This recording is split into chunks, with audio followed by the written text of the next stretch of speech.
नमस्कार। ये है कहानियों का संसार किस्सा कहानी। मैं हूँ भारती कुमारी। आजकल नॉन फिक्शन श्रेणी में आप सबको मैं सुना रही हूँ अनुपम मिश्र की लिखी हुई किताब आज भी खरे हैं तालाब। आज इस किताब का 9वां अध्याय होगा। पिछले यानी 8वें अध्याय का शीर्षक था तालाब बांधता धर्म स्वभाव। शीर्षक से काफी कुछ स्पष्ट है कि क्या होगा इसमें।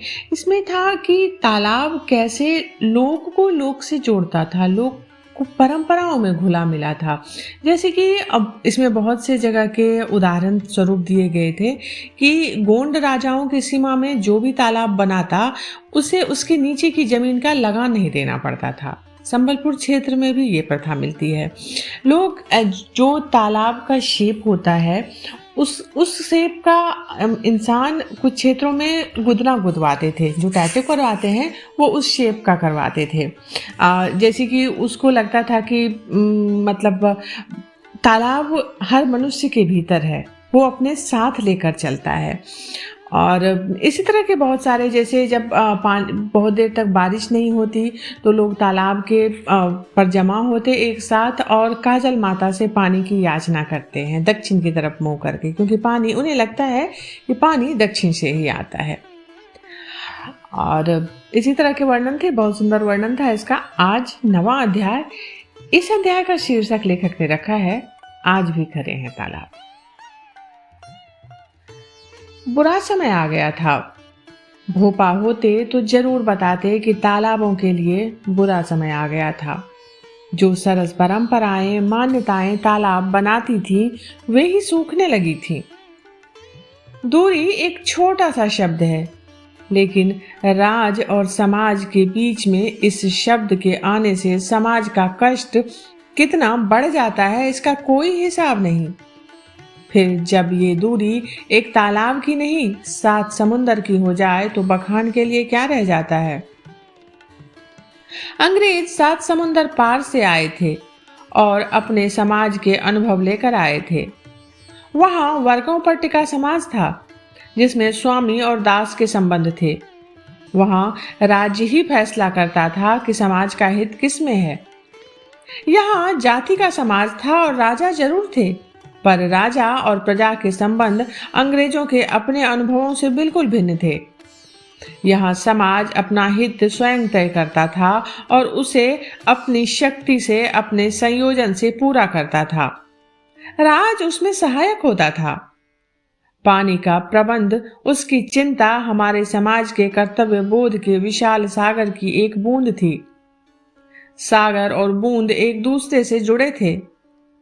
बूंदें अलग हो जाएं तो ना सागर रहे ना बूंद बचे। 7 समुंदर पार से आए अंग्रेजों को समाज के कर्तव्य बोध का ना तो विशाल सागर दिख पाया ना उसकी बूंदें। उन्होंने अपने यहाँ के अनुभव और प्रशिक्षण के आधार पर यहाँ के राज में दस्तावेज जरूर खोजने की कोशिश की, लेकिन वैसे रिकॉर्ड राज में रखे नहीं जाते थे।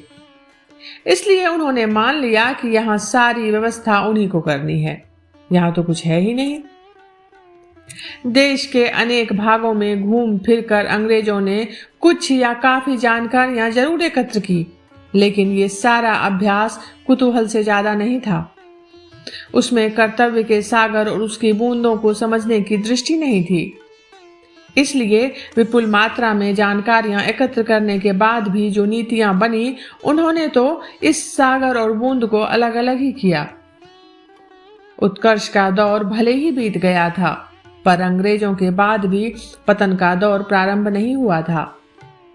19वीं सदी के अंत और तो और 20वीं सदी के प्रारंभ तक अंग्रेज यहाँ घूमते फिरते जो कुछ देख रहे थे लिख रहे थे।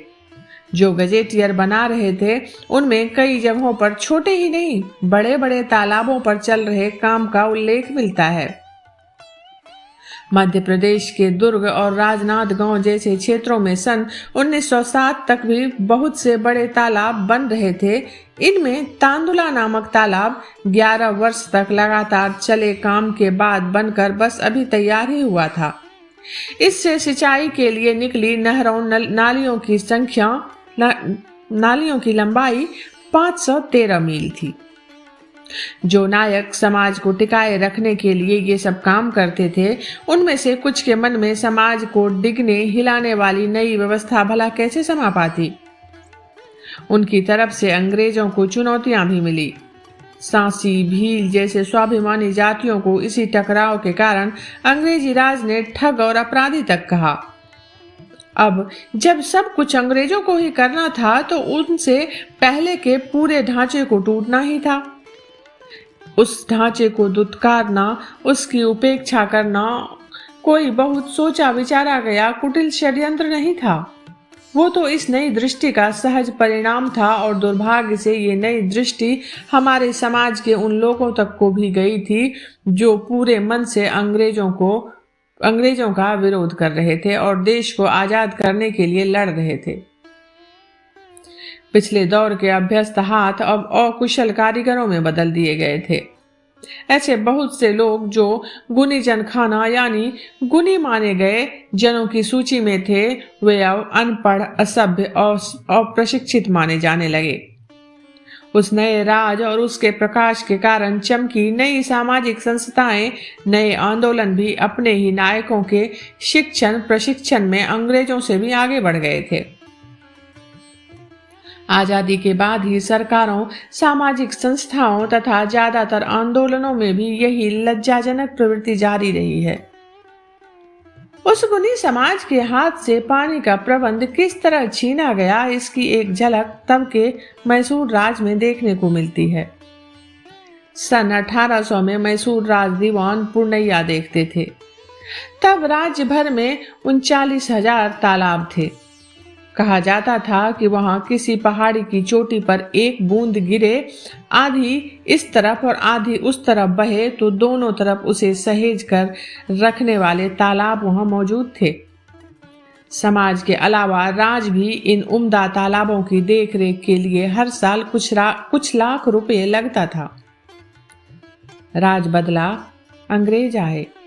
सबसे पहले उन्होंने इस फिजूल खर्ची को रोका और सन 1831 में राज की ओर से तालाबों के लिए दी जाने वाली राशि को काटकर एकदम आधा कर दिया।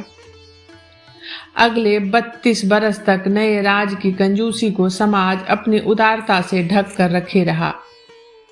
तालाब लोगों के थे, सो राज से मिलने वाली मदद के कम हो जाने, कहीं कहीं बंद हो जाने के बाद भी समाज तालाबों को संभाले रहा।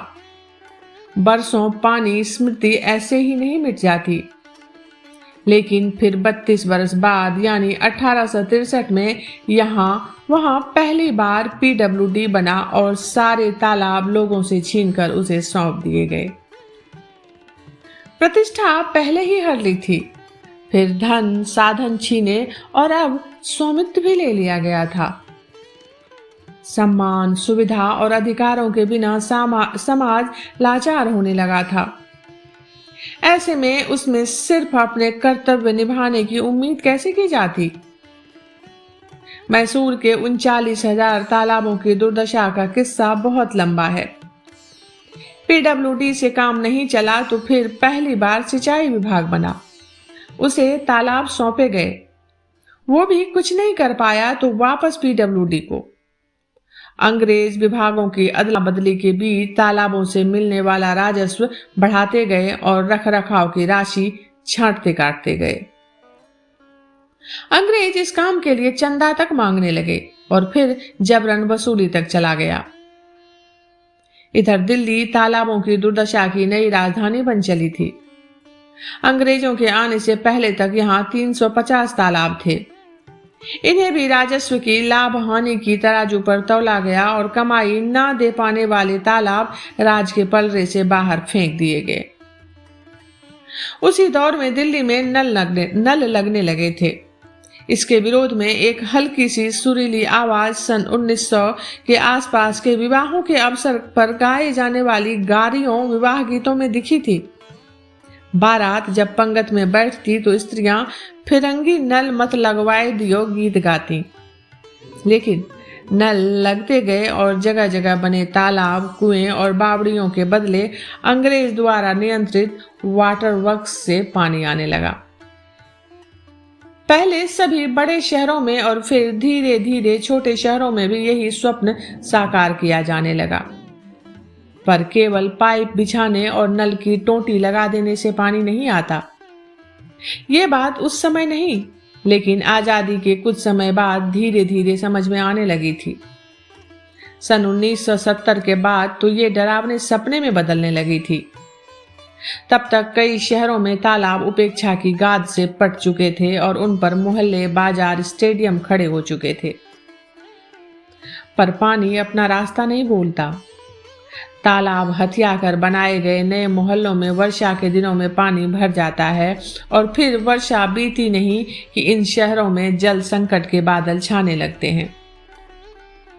जिन शहरों के पास फिलहाल थोड़ा पैसा है, थोड़ी ताकत है, वे किसी और के पानी को छीनकर अपने नलों को किसी तरह चला रहे हैं। पर बाकी की हालत तो हर साल बिगड़ी ही जा रही है। कई शहरों के कलेक्टर फरवरी माह के आसपास के गांवों के बड़े तालाबों का पानी सिंचाई के कामों से रोककर शहरों के लिए सुरक्षित कर लेते हैं। शहरों को पानी चाहिए, पर पानी दे सकने वाले तालाब नहीं। तब पानी ट्यूबवेल से ही मिल सकता है, पर इसके लिए बिजली, डीजल के साथ साथ उसी शहर के नीचे पानी चाहिए। मद्रास जैसे कई शहरों का दुखद अनुभव यही बताता है कि लगातार गिरता जल स्तर सिर्फ पैसे और सत्ता के बल पर थामा नहीं जा सकता। कुछ शहरों ने दूर बहने वाली किसी नदी से पानी उठाकर लाने के बेहद खर्चीले और अव्यावहारिक तरीके अपनाए हैं, लेकिन ऐसी नगरपालिकाओं पर करोड़ों रुपए के बिजली के बिल भी चढ़ चुके हैं। इंदौर का ऐसा ही उदाहरण आंख खोल सकता है। यहां दूर बह रही नर्मदा का पानी लाया गया था। योजना का पहला चरण छोटा पड़ा तो एक स्वर से दूसरे चरण की मांग भी उठी और सन 1993 में तीसरे चरण के लिए भी आंदोलन चल रहा है। इसमें कांग्रेस, भारतीय जनता पार्टी, साम्यवादी दलों के अलावा शहर के पहलवान श्री अनोखी लाल भी एक पैर पर एक ही जगह 34 दिन तक खड़े रहकर सत्याग्रह कर चुके हैं। इस इंदौर में अभी कुछ ही पहले तक बिलावली जैसा तालाब था, जिसमें फ्लाइंग क्लब के जहाज के गिर जाने पर नौसेना के गोताखोर उतारे गए थे, पर वो डूबे जहाज को आसानी से खोज नहीं पाए थे। आज बिलावली एक बड़ा सूखा मैदान है और इसमें फ्लाइंग क्लब के जहाज उड़ाए जा सकते हैं। इंदौर के पड़ोस में बसे देवास शहर का किस्सा तो और भी विचित्र है। इसमें पिछले 30 वर्ष में यहाँ के सभी छोटे बड़े तालाब भर दिए गए और उन पर मकान तथा कारखाने खुल गए, लेकिन फिर पता चला कि इन्हें पानी देने का कोई स्रोत ही नहीं बचा है। शहर के खाली होने तक की खबरें छपने लगी थीं। शहर के लिए पानी जुटाना था, पर पानी कहां से लाएं? देवास के तालाबों, कुओं के बदले रेलवे स्टेशन पर 10 दिन तक दिन रात काम चलता रहा। 15 अप्रैल 1990 को इंदौर से 50 टैंकर पानी लेकर रेलगाड़ी देवास आई। स्थानीय शासन मंत्री की उपस्थिति में ढोल नगाड़े बजाकर पानी की रेल का स्वागत हुआ। मंत्री जी ने रेलवे स्टेशन आई नर्मदा का पानी पीकर इस योजना का उद्घाटन किया। संकट के समय इससे पहले भी गुजरात और तमिलनाडु के कुछ शहरों में रेल से पानी पहुंचाया गया है, पर देवास में तो अब हर सुबह पानी की रेल आती है। टैंकरों का पानी पंपों के सहारे टंकियों में चढ़ता है और तब शहर में बंटता है। रेल का भाड़ा हर रोज 40,000 रुपया है। बिजली से पानी ऊपर चढ़ाने का खर्च अलग, और इंदौर से मिलने वाले पानी का दाम भी लग जाए तो पूरी योजना दूध के भाव पड़ेगी।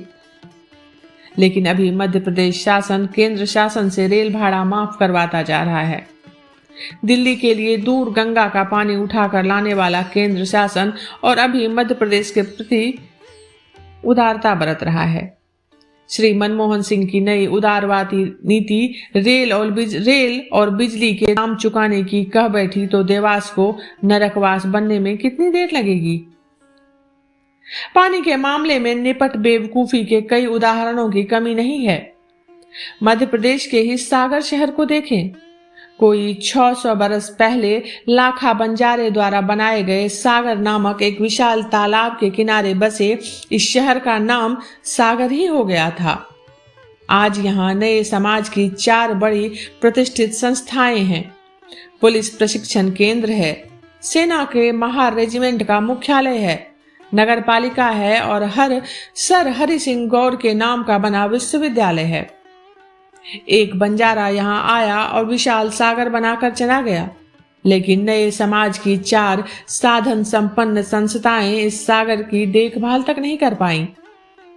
आज सागर तालाब पर 11 शोध प्रबंध हो चुके हैं, डिग्रियां बढ़ चुकी हैं, पर एक अनपढ़ माने गए बंजारे के हाथों बने सागर को पढ़ा लिखा माना गया समाज बचा तक नहीं पा रहा है। उपेक्षा की इस आंधी में कई तालाब फिर भी खड़े हैं। देश भर की कोई 8 से 10 लाख तालाब आज भी भर रहे हैं और वरुण देवता का प्रसाद सुपात्रों के साथ साथ कुपात्रों में भी बांट रहे हैं। उनकी मजबूत बनक इसका एक कारण है, पर एकमात्र उदाहरण नहीं। तब तो मजबूत पत्थर सिक्के बने पुराने किले खंडहरों में नहीं बदलते। कई तरफ से टूट चुके समाज में तालाबों की स्मृति अभी भी शेष है। स्मृति की ये मजबूती पत्थर की मजबूती से ज्यादा मजबूत है। छत्तीसगढ़ के गांव में आज भी छेरा छेरा के गीत गाए जाते हैं और उससे मिले अनाज से अपने तालाबों की टूट फूट ठीक की जाती है। आज भी बुंदेलखंड में कजलियों के गीत में उसके 8 अंग डूब सके ऐसी कामना की जाती है। हरियाणा के नारनौल में जात उतारने के बाद माता पिता तालाब की मिट्टी काटते हैं और पाल पर चढ़ाते हैं। न जाने कितने शहर, कितने सारे गांव इन्हीं तालाब के कारण टिके हुए हैं। बहुत सी नगर पालिकाएं आज भी इन्हीं तालाबों के कारण पल रही हैं और सिंचाई विभाग इन्हीं के दम पर खेतों को पानी दे पा रहा है। बीजा की डाह जैसे गांव में आज भी सागरों के वही नायक नए तालाब भी खोद रहे हैं और पहली बरसात में उन पर रात रात भर पहरा दे रहे हैं। उधर रोज सुबह शाम घड़सीसर में आज भी सूरज मन भर सोना उड़ेलता है। कुछ कानों में आज भी ये स्वर गूंजता है, अच्छे अच्छे काम करते जाना। ये 9वां अध्याय यहीं तक। अभी आप सुन रहे थे भारती कुमारी की आवाज में अनुपम मिश्र की लिखी हुई किताब आज भी खड़े हैं तालाब। जल्दी मिलती हूँ अगले भाग, जो कि इस किताब का आखिरी भाग होगा और उस आखिरी भाग में संदर्भ विवरण है। तब तक आप सब जुड़े रहिए किस्सा कहानी से। अगर किस्सा कहानी पर आप सबको किस्सा कहानियां सुनना पसंद आ रहा है तो चैनल को लाइक और सब्सक्राइब जरूर कीजिए।